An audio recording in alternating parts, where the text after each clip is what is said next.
muri realite iyo uri hariya hanze akenshi utayikandagira hano ngo wirebere. Buriya iyi leta hari ibintu byinshi byiza ikora ariko baraboneka, ariko iyo utari waza udafite ayo makuru ibyo ndi kukubwira wagiye worekwa naho bantu bavuga itari byo. Ukaba wicaye mu navuga ati Kigali nta mashanyarazi haba, nta mazi haba, ibirirwa bica abantu, ugira ubwoba. Impunzi ni abantu bagira ibihuha byinshi. Ubundi impunzi zijya kumera nk'abamotari. Impunzi ni abantu bagira ibihuha byinshi, bagira n'amakuru menshi, kubera ko akenshi uzasanga wenda zirirwa ahantu hamwe, ziri confined ahantu hamwe wenda nko mu nkambi zitagira akazi, ari abashomeri baba bicaye bari kuganira. Iyo rero umwe wagiye nko mu mujyi agarutse akabakongeza ati muzi n'ibindi, FDL yateye u Rwanda, uwo muntu bahita bamugurira byeri kuko ibyo bashaka kumva bahita bishima. Kandi ari kubeshya. Yari nsigaye nibaza ikintu nzira, nta muntu nishe, nta jenoside nakoze, nta gihugu nibye, ikintu kimeza hanze mpora nirukanka ngize Zambia, ejo bundi nzajya South Africa, umugabane uzaba urangiye, nzajya mu nyanja se ngiye kujyayo nimba ari ugupfa mpfa. Ariko nicyo wumvaga ugiye mu ndege uje mu Rwanda ntabwo uzi ngo harakurikiraho iki, ntabwo uzi ariko haba ari cyo utekereza. Noneho njyamo muri parliament na his excellence araza, ariko wese ubwa mbere nari mubonye kuko yigeze kuza muri Zambia inshuro ebyiri, yigeze kumubona kera kiri vice president. Bivuga ngo wari uri ku rwego rubona perezida waje gusura ikindi gihugu. Abana nta nubwo yaranze cyangwa umenye ko ndi umunyarwanda rero. Nibuka kera tukiri abana yaraje ari kumwe na Pasiteri Bizimungu. We yagiye nkigera mu Rwanda nari ndi kubona umugabo. Tujyana ku kabindi. Bagize ku kabindi gushakira ngo amurugendo nayigiraga. Turi kumanuka n'amaguru. Urabona ari ibiri kuri headquarter. Icyo gihe ribu yari itarayahaza. Yari itarabaho. Noneho turamanuka n'amaguru. Tugeze nk'ariya yubatse neza, sinzi ukuntu twahagaze turi kuruhuka. Kwanza wanzanira mu cyapa cyo kuri ribu. Atangira kumbwira politike y'ukuntu ngo tugomba guhunga. Twisubire Zambia cyangwa Malawi cyangwa South Africa, ngo niho hari amafaranga, ngo hano nta mafaranga hari, barakennye n'ibyo bintu byinshi. Mutega amatwi ndamubwiye wa mugabo we,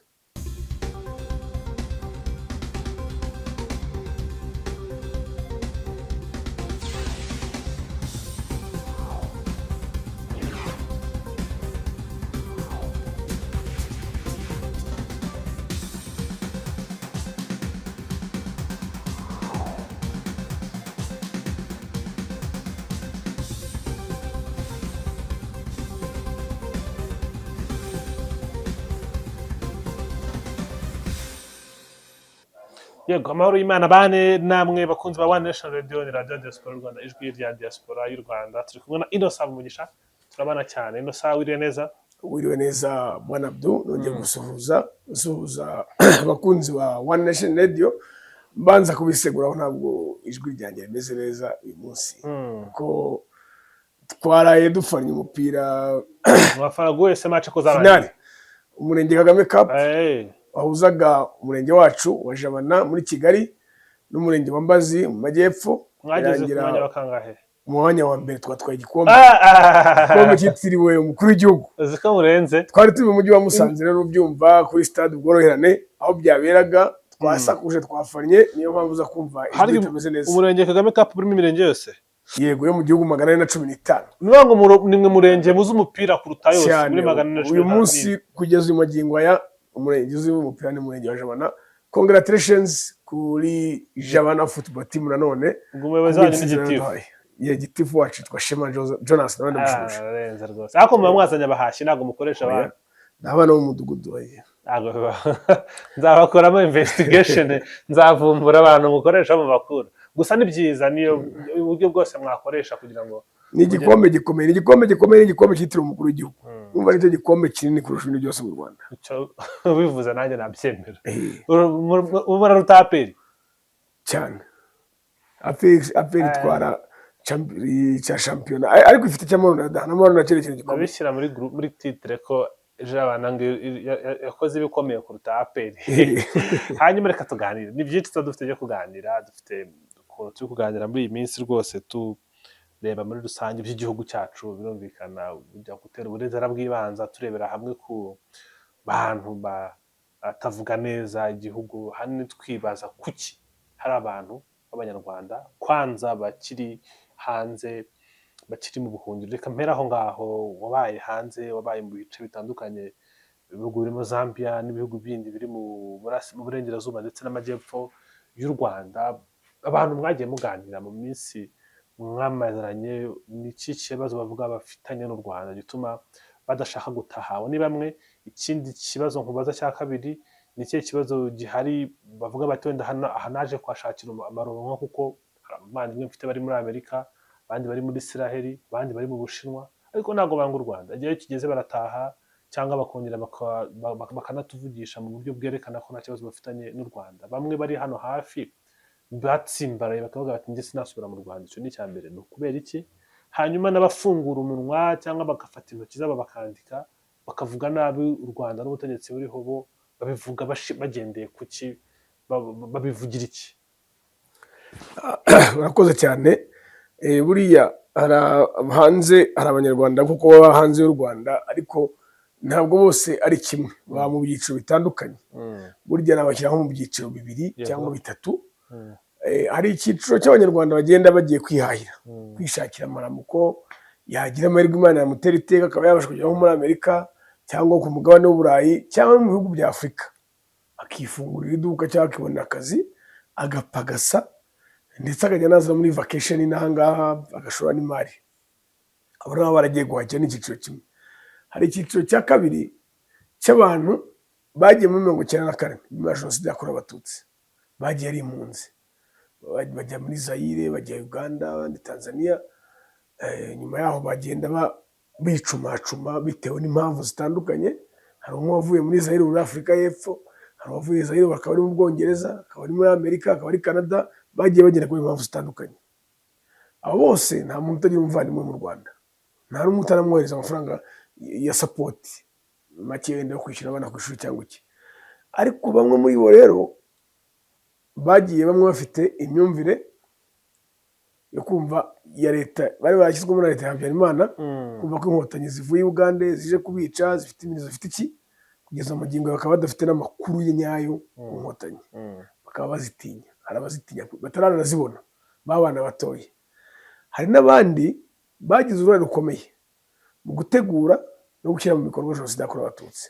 Urumva wowe ntiyakwirwa n'abitinywa kuza, niyo bamutera urushinge avuga ati nisubira ndabibazwa barafunga. Ibyo ni icyiciro cya kabiri.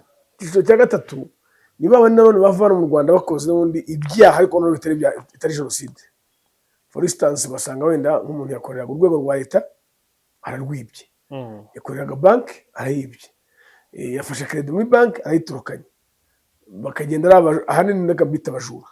Abo nabo akaba avuga ati nisubirayo ndabaza ko byayo nasize nkoze, nawe akaba yagiye nawe akagenda akajya hanze. Icyo ni icyiciro cya gatatu.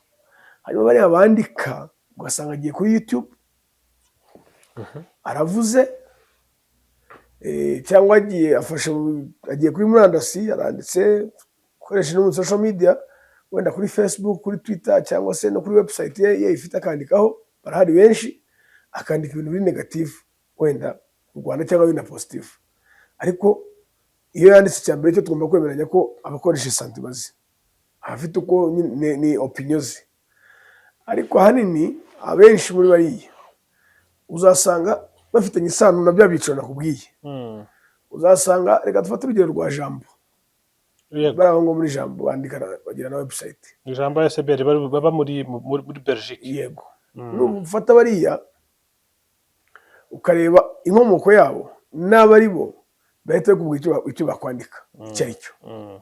Ubu ni urugero rumwe. Ufata Padiri Nahimana ukasanga yanditse ibintu cyangwa ibyo yavuze, bahita bikwereka icyo agomba kuvuga icyo ari cyo. Nufata umuntu wenda ufite se ufunze mu Rwanda cyangwa se wanapfuye uri hanze, avuga ati papa arafunze kandi yafunze aziza ko yakoze Jenoside, wirengagije ko yayikoze koko, ushaka kubyikuraho kumutagatifuza, ariko no ugiye gukora ibintu muri opposite kubera cyo nakwita frustration. So mu ijambo rimwe rero abantu bandika bakanavuga ibintu bibi ku gihugu, baba bari frustrated ku mpamvu nyinshi zose zitandukanye. Yego, baba bafite impamvu zitandukanye. Hanyuma dukategoriza gute ibyo bavuga, tubishyira muri kategori tugendeye ku ki, tuvuga ko wenda ibitangajwe na runaka atari byo. Hari igihe bavuga ibintu wenda bitarimo gutukana, bakavuga wenda nk'amakosa yabaye, bakavuga nk'ibitagenda neza, bakanavuga wenda n'ibibazo bindi bihari. Tubikategorizinga gute ko atari byo kubera ko ari byo bavuze, tugendeye ku ki twebwe? Erega buriya bariya abantu nabo bagira uruhare mu iterambere ry'igihugu, bagira uruhare rukomeye, kuko igihugu kiyoborwa n'abantu, baba ari abayobozi bacu guhera kuri nyakubahwa perezida wa repubulika kugera ku mukuru w'isibo, ni abantu, they are human beings. Kandi baravuga ngo a human being can err, umuntu ashobora gukora amakosa atari no mu bushake bwe, atari uburangare, bitaramuturutse ari amakosa akabaho.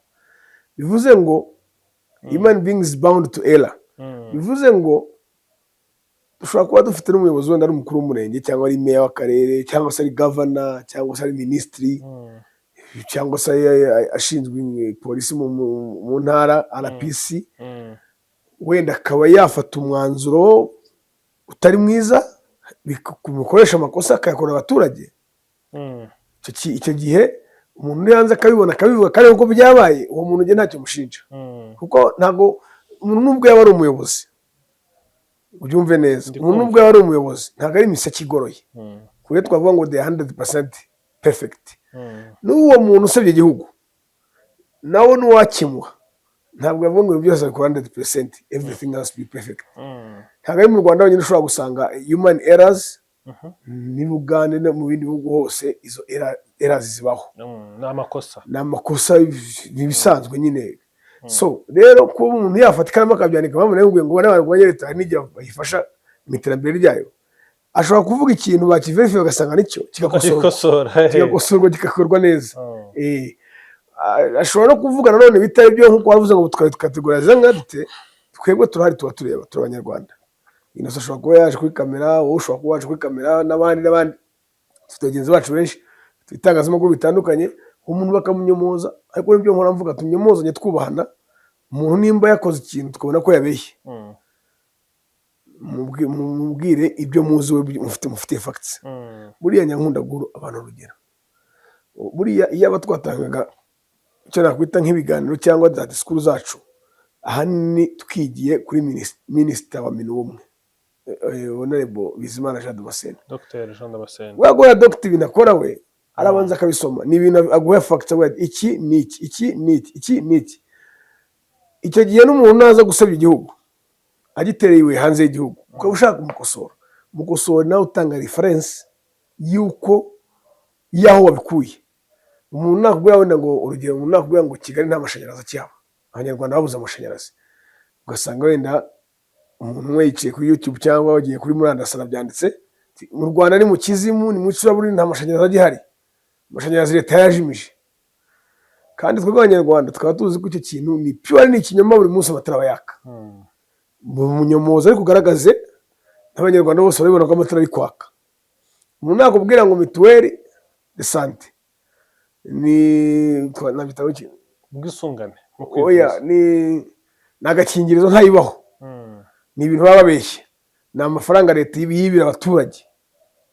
Umuntu nagera karakasa kabivuga, nkatwe dufite izo mituweli twanazikoresheje, twazivurijeho ritari rimwe ritari kabiri, n'uyu munsi twicaye ndi kuvuga bari kuyivurizaho, tanga ibimenyetso bivuga ariko mituweli zatanzwe mu mwaka fiscal year ya 2024-2025 wenda zari mu 20, kandi abaturage bazikoresheje ni 17,000, wenda 3,000 ntibyarwaye, 17,000 byarwaye byanivuje, kandi abaturage barahari kandi turabona. So kujya impaka rero n'abari abantu, nimva ari byiza ko umuntu yajya impaka ari kuzana tangible presentation, ujya impaka ufite ibimenyetso bifatika n'ingero, ukaba n'ingero. Yego. Hanyuma hari ubuyobozi buriho mu Rwanda bumazeho imyaka y'impinduramatwara, niko nayita, hari byinshi byakozwe mu Rwanda. U Rwanda rwari on verge of being a failed state, igihugu cyari kigiye kurangira gipfuye burundu, igihugu kirabivugagaho mu minsi ishize, abantu baraza bafashwa kubaho nta byo gushyira imbere amoko, hashyirwa imbere ubumwe bw'Abanyarwanda. bitangira bigatanga n'umusaruro rwose, ukabona ko abantu mu Rwanda babayeho barabanye, urumva yego ntazibanye zidakubana amahembe, ugasanga haraboneka utubazo turi hirya no hino nk'uko biri n'ahandi hantu ku isi, ariko ukabona hanze uburyo basobanura ubuyobozi buriho, ubutegetsi buriho mu Rwanda, ukagira ngo ntabwo ari rwo Rwanda ubamo, ukabona n'ibindi byo bivugaho iki? Kuki noneho hari abo ubona bajya muri extreme? Hari abavuga ibitagenda yego, ariko hari abandi bajya muri extreme. Ndi guhera ku banyarwanda, ndaje mu kangere no ku banyamahanga, bakajya muri extreme cyane, bagashaka kudemoniza, reka nkoresha iryo jambo, ubutegetsi buriho nk'aho ari ubutegetsi bwa sekibi. Urakoze, icyo ni ikibazo cyiza cyane. Nibyo nakubwiye, hazamo frustration. Ikindi cya kabiri, ubanza umenye ngo uwo muntu uri kuvuga ibyo bintu cyangwa gukora ibyo bintu, history ye muri rusange ni iyihe, background ye ni iyihe, abivuga biterwa n'iki? Kuko nabivuze ubushize mu kiganiro, iki gihugu cyacu gifite amateka aremereye kandi akakaye, yatumye buri munyarwanda wese aho ava akagera ayanyuramo. Ahanini ni amateka yababaje abantu, ni amateka yababaje abantu cyane, akabarya bamwe, akabagiraho n'ingaruka nyinshi zikomeye kandi mbi. Twarabivuze ubushize simbisubiramo. Ugasanga rero umuntu kubera ayo mateka yamugize umurakare, akaba nta santima afite. Ariyo mpamvu ashobora kwicara akandika. Ega nuko wenda sinzi niba tubyumva kimwe n'abandi bantu, ariko abantu mu Rwanda hano cyangwa se n'ababa hanze, hari abantu bababaye. Ubu ntabwo uzafata umuntu wavuye i Bukavu n'amaguru agataraverisa Kisangani, agataraverisa yose wumva za Tingitingi, akambuka Fleuve Congo ku Mutumba, akagera i Brazzaville, uwo muntu ngo uvuge ngo azaza aseka, ngo azasekera wenda leta y'u Rwanda, ntibishoboka, biragoye. Kuko uwo muntu nawe avuga ati nanjye mfite aho nahuriye n'abantu. Ariko noneho uko wari ubivuze uti mu myaka 30 ishize hari byinshi byagezweho byiza, kandi nabo batuka leta rega barabizi, barabibona. Uretse barabiyobewe. Nakubwiye ngo nta muntu wahaze utagira mwe nawo hano. Barahamagara bakavugana, ese ahandi munsi y'umurima bimeze gute, ahandi mu murenge wacu barabimenya byose, bakavuga, akamwohereza wenda amafaranga y'urwabo cyangwa yo kwishyura umwana ku ishuri. Ibyo niyo mpamvu rero ubona iyo umuntu aje arwanya leta y'u Rwanda cyangwa ayituka, ahanini content zabo ntabwo ziramba. Abikora rimwe, kabiri, gatatu, ubwa kane akabura content atanga, ubwa gatanu. Kubera iki? Kuko content iba yubakiye ku kinyoma, yagiye ahimba. Nigeze guhingira nk'umuntu akavuga ati Kigali nta mashanyarazi ari, ni mu icuraburindi, ndetse no kuvuga ko Kigali hatabona uyu munsi, ejo uzavuga ko nta mazi agera muri Kigali, ejo bundi uzavuga iki? Na nyuma yaho. Ariyo mpamvu ubwira ngo bariya kuri jyewe mbona atari threat mbi, kuko ntabwo wakubakira ikinyoma hasi ngo kirenze ikindi kugeza uzacyubakira kirambe. Hari byinshi iyi leta y'u Rwanda yagiye igeza ku baturage kandi bifite umusaruro, bitari mu ibanga, kandi bikorwa izuba riva. Turakubwira wenda ngo bazanye gahunda ya Girinka, yabaye successful project. Gahunda ya Bye Bye Nyakatsi yabaye successful project. Gahunda ya VUP yabaye successful project. Iyo umuzungu aje mu Rwanda cyangwa undi munyamahanga ari we wese, kandi tugira abanyamahanga benshi baza hano, akaba yava i Kigali bakamujyana i Musanze cyangwa Rubavu cyangwa i Cyangugu, agenda mu muhanda, sinzi nimba ugira amahirwe yo kujya hose ndikubwira, ukareba ubwabyo ibyaro byo mu Rwanda ukuntu bisa, bitandukanye n'ibyaro byo mu bindi bihugu bya Afurika. Nta nzu y'ibyatsi ihari. Aho mu bindi bihugu bya Afurika ubona utuzu twa mivirungu dusakaje ibyatsi, abana basa nabi. Hano mu Rwanda it's opposite. Urasanga amazu yubatse neza ku misozi, asa neza, cyakaje amategura cyangwa amabati, yewe ni wabona n'umuturage uri aho ngaho nubwo ari mu cyaro, ukabona afite isuku ku mubiri. Rero bariya babona ibyo, nabo iyo bagiye hari amakuru batanga, ntabwo birangiriraho. Naho hari amakuru batanga atari tugewe navuye wenda tuvuge muri Italy, banjyanye mu Rwanda njya gusengera ahantu hitwa Kibeho. N'ubu umuzungu avuye mu Butaliyani akajya Kibeho, ava i Kigali akajya muri Kamonyi, akagera Muhanga, akanyura Ruhango, akajya Nyanza, akanyura Huye, akajya Nyaruguru. So uturere hafi 6 tw'ngutwo twose akandagiyemo. Kandi bari abazungu iyo agenda we ashyira buriya na Google Map muri telefone agenda areba ati nawe muri ni Huye, nawe muri ni Nyaruguru, nawe muri ni Nyanza. Ibi byose agenda abikombora avuga ati nabibonye on average uturere twose koko bya bintu bavuga ko nta mazu asakaje ibyatsi ahari, nabibonye ntayahari koko. Wa muzungu abibwira bene wabo, nyamara byenda babwiye ngo mu Rwanda ngo bimeze gute, ntabwo ari bagiye mvuyeyo. Amakuru nuko agenda, ni nuko abantu bagenda bamenya ukuri. Natwe tuba turi kwiza YouTube nk'uko twaba turi kuvuga, ukavuga ukuri ubona.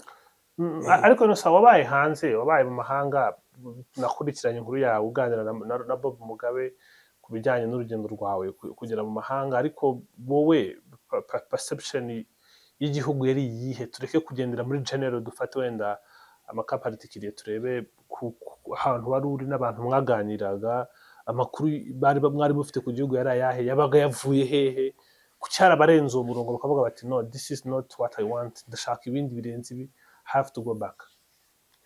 Urakoze. Muri realite iyo uri hariya hanze akenshi utayikandagira hano ngo wirebere. Buriya iyi leta hari ibintu byinshi byiza ikora, ariko barabona bakabibona nk'ibintu bitoya, ariko biba bifite akamaro gakomeye cyane. Buriya leta yo kuzana gahunda ya come and see, go and tell, kiracyari igikorwa cyiza cyane, ahubwo biba ngombwa wazanabyongera kuko cyatuma umuntu aza hano agatinyuka. Ariko iyo utari waza udafite ayo makuru, ibyo ndi kukubwira wagiye worekwa naho abantu bavuga itari byo, ukaba wicaye umuntu avuga ati Kigali nta mashanyarazi haba, nta mazi haba, ibirirwa bica abantu, ugira ubwoba. N'amakuru aboneka ate muyasoma ku bitangazamakuru? Impunzi aho ziva zikagera, ayo makuru aboneka ate? Kuko hari ahaca kuri ibyo ngiye kubwira. Impunzi ni abantu bagira ibihuha byinshi, ubundi impunzi zijya kumera nk'abamotari. Impunzi ni abantu bagira ibihuha byinshi, bagira n'amakuru menshi, kubera ko akenshi uzasanga wenda zirirwa ahantu hamwe, ziri confined ahantu hamwe, wenda nko mu nkambi zitagira akazi, ari abashomeri baba bicaye bari kuganira. Iyo rero umwe wagiye nko mu mujyi agarutse akabakongeza ati muzi n'ibindi, FDL yateye u Rwanda, uwo muntu bahita bamugurira byeri kuko ibyo bashaka bahita bishima, kandi ari kubeshya. Abari bicaye aho ngaho mumva muri nk'abantu 20 bose bagahita bajyana amakuru ati FDL yateye. Cyangwa se mu Rwanda byagenze gutyo, umwe gusa araza agatwika ku minota yose igahita igurumana. So rero tuhariya nkanjye jewe twabaga dufite amakuru ari negative ku gihugu pe. Ibi mbona uyu munsi ntabwo nari mbizi.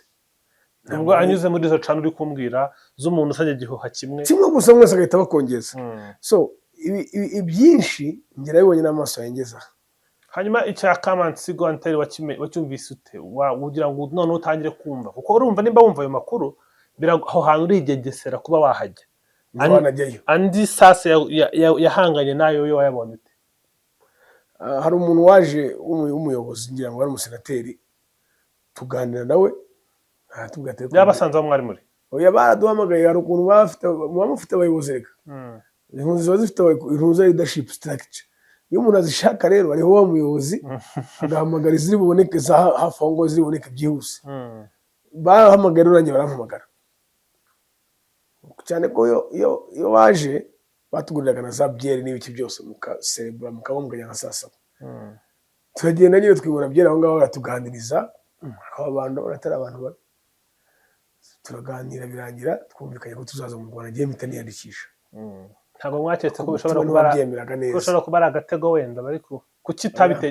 Nimba urumvise ayo makuru ku giti cyane nka Inosa, nari ngezeho mbona ko byanga bikunda ari ibihuha mbwirwa. Icyo ni icyambere. Cya kabiri, nari nsigaye nibaza ikintu nzira. Nta muntu nishe, nta jenoside nakoze, nta gihugu nibye, ikintu kimeze hanze mpora nirukanka. Ngize Zambia, ejo bundi nzajya South Africa, umugabane uzaba urangiye, nzajya mu nyanja se? Ngiye kujyayo nimba gupfa mpfa, ariko nta kintu nishinja cyatuma ngumanga. Ku giti cyane nka Inosa niko nafashe umwanzuro umeze nk'ubwihebe pe, shingiye ku makuru y'abafi.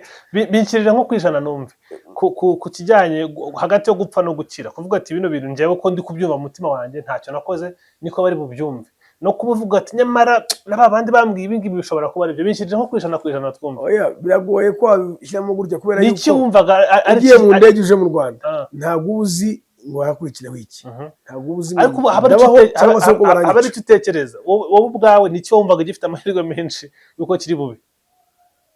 oya gupfa ko ntabwo nabibaraga ubwo iyo nza kubara ko ndi bupfe sinari kuza gupfa ko numvaga bitakunda ibyo ntabwo nabishyiraga mu byo ndi gutekereza pe ariko akoba ntikabura ngiye guhura n'abantu bita inkotanyi bambwiye ko bafite imirizo bafite iki so ndaza ariko ngeze hano bwa mbere nabanje gukwepa twari bugendane nifatira ka taxi vatiri turazenguruka n'iki ngira ngo ngende ndeba afite n'amafaranga yawe nari nyafite ngira ngo ngende ndeba situation ayo nkabona nkinjira nko mu kabari nkabona abanyarwanda bari kureba umupira baganira baseka nkabura byeri bya ngo numvirize ibyo barimo nkongera nkigira ahandi kuko twari tuzi ko ari ibintu ngo biwacu biryoha cyane bakunda kuvuga ko mu Rwanda haba amata aryoha kandi mu by'ukuri ngiye nkunda amata ikintu cya mbere nakoze nabwiraga ngo mushakira nawe amata meza njya kugura amata barambwira atari kujya witonda atari amata ari igihe ngo bashyiramo ngo nimba ari ifu y'imyumbati nimba ari iki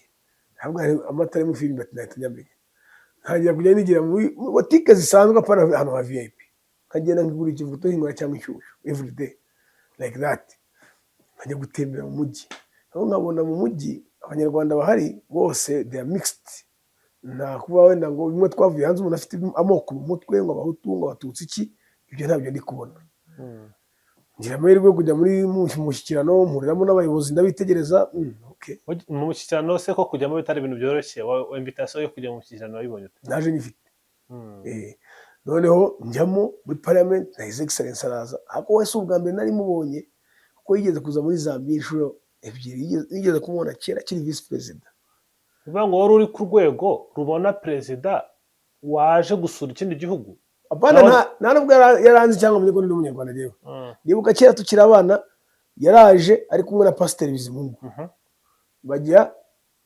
ahantu hari isoko ryari ryarahiye yitwaga New Soweto niho twakoreraga bahubakira ishyashya yaje Rusaka rero bajya kuhamutembereza bamubakira isoko rigezweho icyo gihe baravuga ngo natwe tuzaryubaka i Kigali ntekereza yari yaryubatse hariya muri Kigali harimo 1999 uwo mwaka ubwo yamubonye bwa mbere ari vice president hari harimo nk'intera ingana guta hagati yaho wari uri naho yari cyangwa kuri televiziyo mu Bazambia se nari mwegeretse ko nta gutinyuka kuvuga ko namutinyaga kubera ayo mateka amakuru umuntu yabwiwe ngo bari abantu barica n'abagira bati ntabwo ari gutinyuka kuvuga so ntabwo wari waje nk'umuntu waje kureba perezida waje perezida yari buza ahantu babana bo muri tuvuge bo muri quartier baza gushungera buriya bavuze ngo perezida urugero aturutse muri Kicukiro n'uyu muntu utonona abantu basohoka amazu bakajya kumureba ujye ubibona iyo nka kuriya ubushize wugeze kubona avuye gusura abantu bari bahita muri uriya mugezi wa Sebeya i Rubavu onye hagaze umusanzu ko byagenze ageranye bwo garahagarara ni nka kuriya so abantu rero bajya noneho yari umuntu w'umunyamateka wari wiviriye mu kinyashyamba batizambe bamuzi nta kuntu batari kujya kumushungera Paul Kagame uriya nta nubwo abantu benshi bari bagiye kureba Bizimungu bari baga Paul Kagame turamureba kera muri 1999 yego arongera aragaruka muri 2003 ndumva hari habaye youth day kuri youth day nabwo twari twagiye wari umusore urubyiruko twagiye bita kuri Freedom State ikamwara hari rero umwana wasa nabwo arahaza nabwo barazana nabwo ndamubona kora nicare mu bantu ntiyamenye wenda probably yaza kumenya ko hari umunyarwanda uhari 100% shaka kubyari kumuteresha no kumusuzuma umunyarwanda nabwo turamubona aho ngaho twaramureba gusa n'amaso urumva rero nubwo naje mu Rwanda muri 2010 ntabwo ari ubwa mbere ariko mubonye vis-a-vis none naramubonye n'amaso yanjye gutyo mbona nkubone ariko atazi ko ndi umunyarwanda nibereye mu bazi twibereye mu Zambia aho ngaho nyine so rero tugeze inaha we naramubonye ariko abandi ntarababona abandi mbabona ku mashusho bafandika barebe bande bose umva nifuza kuvuga ngo ndashaka icyo nifuza gikomeye kureba inkotanyi iyo ariyo ngize amahirwe mbona mwumwe ngenda kuri za description baguhani barebare zuru iki byose abana ndavuga nzi inkotanyi ngiriye ndayibonye noneho kuri parliament ubwo ndamwitegereza tujya kurya rero njye nkubwira ngo inkotanyi ziba ziri tayari na politiki yazo ziri tayari zifite gahunda tugiye kurya ntabwo bavuze ngo abantu bavuye hanze cyangwa abaturage bari ukwabo n'abajinayi bajye kurya ukwabo twaririye ahantu hamwe tuvanze nimugoroba bajya kuducangamo akantu nabwo tuvanze aho rero n'uganira nabo ugatinyuka abantu burya ibintu bavugaho ntabwo ari byo barababeshyira hari amatelefone wakoze ubwira abasigaye inyuma ubwira ukuntu situation wayisanze. nahise nkora ikiganiro kuri YouTube kibaho, nageze n'abakirebye, nageze n'ababibonye. Ukoze ikiganiro cya mbere kuri YouTube muri 2010? Yego, ndaza kukiguha. Noneho ngeze hariya nsanga babibonye n'amafoto. Ikiganiro ubwo cyari cyo kuvuga uko wasanze ibintu mu gihugu. Nsanga babibonye n'amafoto yanjye. Muri icyo kiganiro uretse kiganiro wavuze ko mu bintu byose wasanze ari cyo cyagutunguye. Niki muri make byari byantunguye, byari byinshi bitandukanye n'ibyo wari witeze. byari byantunguye, byari byinshi ko urumva twe twavuye muri igihugu turi abana batoya cyane, ko nanahavuye wenda navuga nzi agace gatoya k'igihugu, wenda nari nzi aho twari dutwabaga iyo ngiyo za Maraba kandi mu cyaro. I Butare twajyaga tujya tukiri abana, sinayibukaga sinabeshya abantu. I Kigali najyaga mpaza, nifite mama wacu yari afite umugabo w'umujandarume, yari majoro, yabaga ari mu kigo cya polisi ya Kacyiru. Najyaga mpaza mu kiruhuko, akumva umwana uvuye mu cyaro nkaza i Kigali, nigoga n'ubundi yari mu kigo sinasohokaga. Kigali hano namwe narinzi. Urumva kuba ngarutse ndi mukuru, namenye ko hariho Kicukiro, namenye njya mu mujyi, tugiye muri Kamanisi. Ntabwo birangirira aho, Kamanisi babazengutse igihugu cyose. Mbona Musanze, sinari nyizi, nariyumvaga gusa ngo Ruhengeri. Mbona Gisenyi, ntabwo nari nyizi, narumva gusa ngo Gisenyi. Ndongera nsubira i Butare nkuze, ndanahabona naho. Mbona Gitarama. Ibyo byose rero byagendaga bimpa ibyishimo pe, ku discovering ahantu hashyashya iwacu ntari nsanzwe nzi. N'ikiganiro njya kugikora nashingiye kuri ibyo nabonye, kuko nari excited cyane, ko naragikoreye ku Gisenyi ku mazi ku Kivu. Nari excited, urumva byo kuvuga ntabwo byari kubura. Nabonye Ruhengeri, nabonye Gisenyi, nabonye Kigali nayitembereye, ifite isuku, nabonye imikindo. Byanantunguye cyane kuko aho nabaga ntabwo hari isuku nk'iya iri hano mu mujyi. Nabonye Abanyarwanda. Ibyo kuvuga byari byinshi, yewe nshobora kuza ku kigo wenda ukazakifashisha. Nta kadute mu mutima kare karimo kavuga ati ibi ngibi bishobora ari amareshya mugeni. Ibyo ntabwo nabitekereje. Umunsi wa mbere nkandagera nkiryama ijoro rya mbere bugacya, uhera umunsi ukurikiyeho nta kintu kibi nigeze njya gutekereza kugeza n'uyu munsi. Nubwo bwahise bushirira aho ngaho, bitarumva ko ndi Umunyarwanda. Noneho by'umwihariko nyuma yaho mbona n'abantu benshi twari duturanye kera, aho twari twarajyanye muri Zaire bagarutse, abaga muri Zambia bagarutse, twari duhura bose tukicara tukaganira tugasangira. Mbona ko life is normal. Gusa buriya ariko niwe umuntu yakwicuza, ntabwo wakwicuza. Ngiye mbona natinze kuza. Ubu aho ngeze aha nkubwiye ngo nakwemera kuva mu Rwanda byaba bigoranye. Umuntu amaze kuba settled, turimo kugenda dukura, ndashaje. Ntabwo nzongera kujya kwigwa nirukanka ngo ngiye kwitwa impunzi mu Bubiligi cyangwa muri Amerika, ngo ibyo ntabonye nkiri muto ntabwo ntabyo nzabona. Umuntu amaze gusaza agomba kwicara akora ikintu kimwe, agakorera make gutunga. Ariyo mpamvu n'abari hanze, abantu baba Zambia, abantu baba South Africa, abantu baba muri Amerika, batagira document n'imwe ibaranga, nakwita sans papier, batagira n'akazi b'abashomeri. Kuko buriya iyo uri Burayi cyangwa muri Amerika utagira document ntabwo wabona akazi. Biragoye kwakabona. Nabo nibaze twiyubakire hano, nta hantu na hamwe ubuzima butaba. Buriya gihe nkigera mu Rwanda nari ndi kubona umugabo, tujyana ku Kabindi, bagize ku Kabindi gushaka irangamuntu urugendo nayigiraga. Turi tumanuka n'amaguru. Urabona ari ibiri kuri headquarter. Icyo gihe ribu yari itarayahaza, yari itarabaho. Noneho turamanuka n'amaguru, tugeze nk'ariya yubatse neza, sinzi ukuntu twahagaze turi kuruhuka.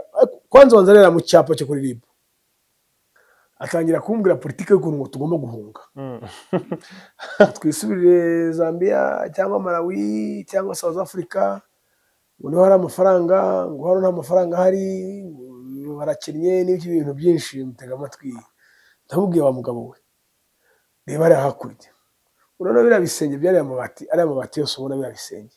Ati yego, biriya bisenge biriya byubakiwe hano muri Rwanda kandi byubatswe n'Abanyarwanda. Amafaranga yabyubatse n'ahandi bayakuye.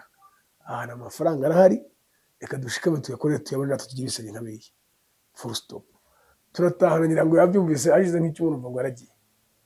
Ariko byo ngiye kubwira abantu bagira mentalite yo kumva ngo mu Rwanda ngo nta mafaranga hari, amafaranga ari Zambia, ngo amafaranga ari South Africa, ngo amafaranga ari muri Amerika. Nta hantu namwe ku isi hatari amafaranga. Ukiri muto wagenda ukajya guhaha, ariko uzajya iguha udafite ikibazo n'igihugu cyawe, utagira ikibazo n'iki na kimwe n'igihugu cyawe, kuko buri gihugu uko nyifata jyewe nyifata nk'umubyeyi. Burya iyo ufite igihugu umeze nk'umwana ufite papa na mama.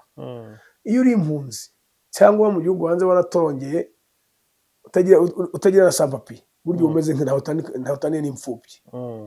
Ariko iyo uri mu gihugu cyawe byanga bikunda bana nubwo utabafite, ntujye ubona ko abaturage babura mituweli, hari abayibura. None se umwaka urangira batayibonye, leta ifunga umwuka ikayibaha, umwana nawe kujya kwiga, leta se ntibajyana amazi, tiyo y'amazi yacitse. Tugira abayobozi hano mu Rwanda, bamwe muri bo batajya basinzira, bahora bari bize bafite akazi, ntabwo bari bize ko bari gukorera amafaranga yo gutunga abana babo, bari bize ko bari gukorera ubuzima bw'abaturage cyangwa ubuzima bw'igihugu kugira ngo tubeho. Ariko uzi kugira ngo tube twicaye burya turi gukora ikiganiro jye nawe tutari burwane, nawe ari twamburiye kamera ku ngufu, twizeye ko nidusohoka dutega mu moto tugataha, biriya nuko hari umuntu wabigize muri kugira ngo ugire umutekano. Nta wundi rero naho abayobozi bacu tuba dufite. Rero abantu bibwira ko kuba uri hanze ariho wabona umukiriro, sinemeranywa nabo. Hasi mu Rwanda dufite abamiliyoneri n'abamiliyarderi benshi. None se mu Rwanda reka dufate ingero nk'eshatu wenda, reka mbere kuri rumwe, reka dufate Bralirwa, biriya binyobwa ikora.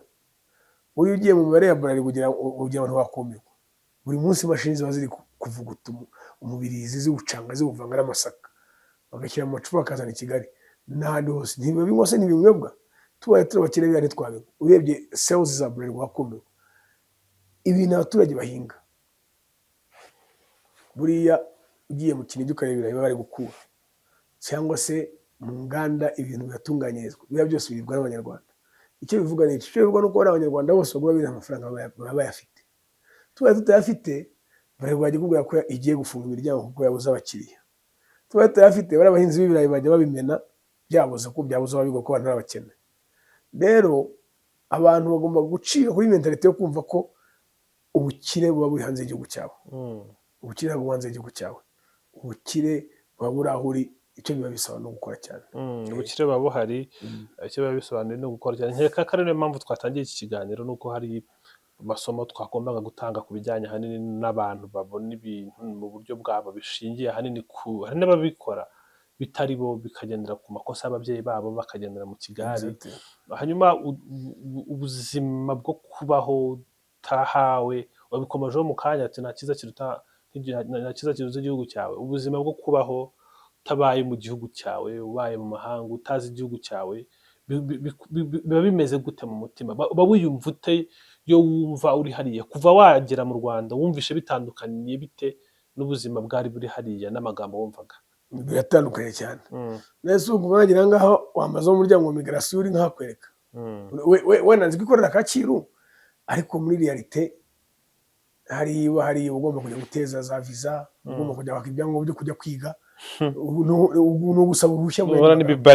Iyo iri iwanyu rero ibyo bivaho, irangamuntu bihagije, ibindi byose ikabikora. Hariya soko bigenda. Icyo ni icya mbere. Ikindi cya kabiri, iyo uri iwanyu opportunity ubona zitandukanye n'iz'umuntu utari iwabo. Nk'ubu wenda nuko imyaka yanjye yarenze, ariko iyo uri iwanyu ushobora kuba waba umusirikare w'igihugu, ukajya mu ngabo z'igihugu RDF, ushobora kuba wajya muri polisi y'igihugu, national police, ushobora kuba wakora muri immigration nakubwiraga, ushobora kuba wakora muri leta, akazi kari kose wabonamo bitewe n'ibyo wize, ushobora kubona buruse ya leta, bakwishyura amashuri ukiga, ushobora kujya muri banki byoroshye uri umunyarwanda ugafata credit ugacuruza cyangwa ugakora undi mushinga. Izo ni opportunity zihabwa umunyarwanda.